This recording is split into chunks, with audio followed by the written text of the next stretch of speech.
નમસ્કાર દર્શક મિત્રો, આપ નિહાળી રહ્યા છો N24 ગુજરાતી। તો નજર કરીશું આજના મહત્વના સમાચાર પર। કોસંબા ખાતે એક પ્રેરણાદાયી અને હૃદયસ્પર્શી ઘટના સામે આવી છે।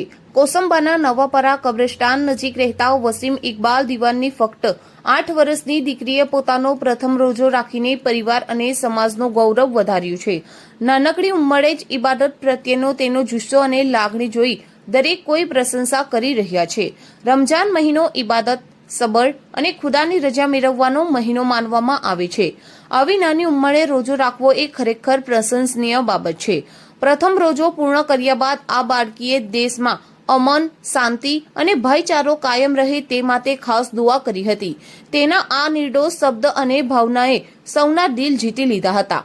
પરિવારજનો મુજબ દીકરીએ પોતાની ઈચ્છાથી રોજો રાખવાનો નિશ્ચય કર્યો હતો અને આખો દિવસ ઉત્સાહપૂર્વક ઇબાદતમાં સમય વિતાવ્યો હતો। ઇફતાર સમયે પરિવારજનોએ તેને શુભેચ્છાઓ પાઠવી અને ખુશી વ્યક્ત કરી હતી। આ પ્રસંગે વિસ્તારમાં પણ આનંદનો માહોલ જોવા મળ્યો હતો। નાની ઉંમરે આવી સકારાત્મક વિચારધારા સમાજ માટે એક સારો સંદેશ આપે છે।